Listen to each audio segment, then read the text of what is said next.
La campagne électorale bat son plein en Côte d'Ivoire. Les 5 candidats sillonnent les villes et villages pour convaincre les électeurs. Suivez avec nous chaque étape de ce scrutin dans votre journal de campagne sur Africa 24. Le meeting du RHDP tenu ce 19 octobre 2025 au stade Félix Houphouët-Boigny d'Abidjan a démontré la mobilisation massive et la solidarité indéfectible des femmes du parti. Leur enthousiasme et leur participation active ont mis en lumière leur soutien et adhésion à la politique du candidat du parti. Ce rassemblement, selon les observateurs, souligne le rôle crucial des femmes dans la promotion des valeurs de paix et de cohésion sociale prônées par le parti.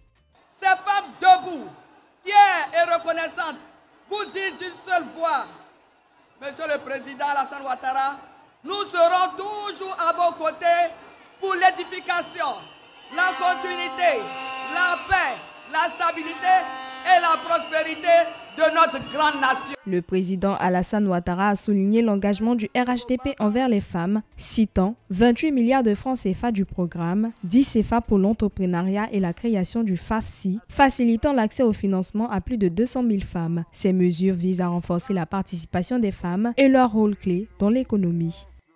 Oui, vous êtes la preuve vivante que la Côte d'Ivoire avance avec ses femmes.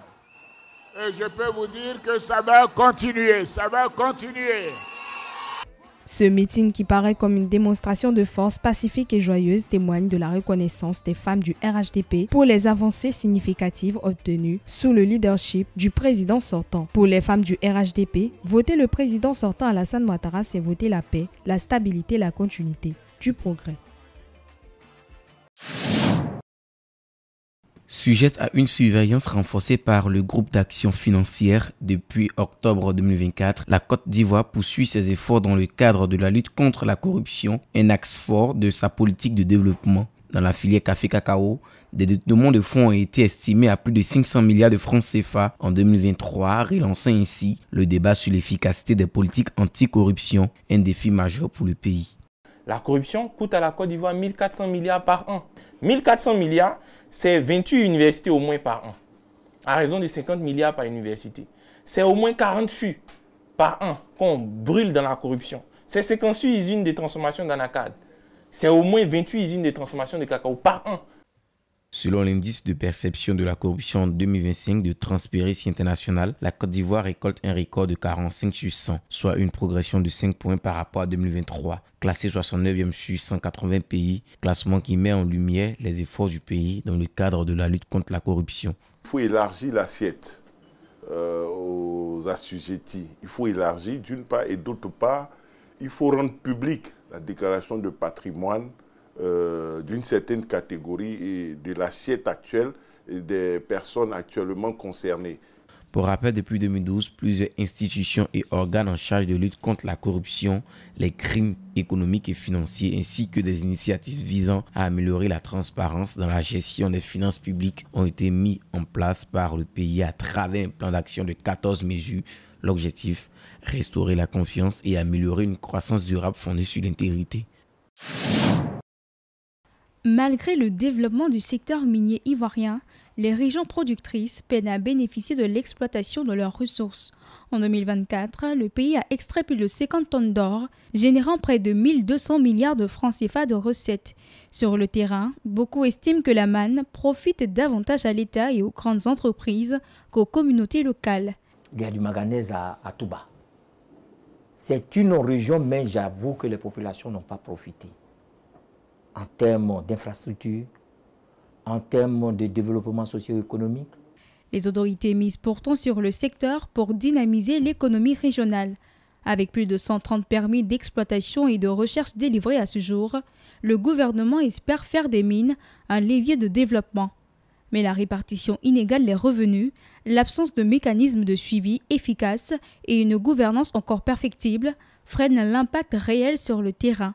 Je pense qu'avec le développement minier qui est en train de s'installer, l'État doit pouvoir trouver en tout cas des moyens. Si on peut aller chercher du capital à l'extérieur, c'est tant mieux, mais dans tous les cas, il faut renforcer les investissements. Pour que la richesse du sous-sol profite réellement au territoire, les solutions passent par la transparence, la formation des jeunes et le développement d'infrastructures durables.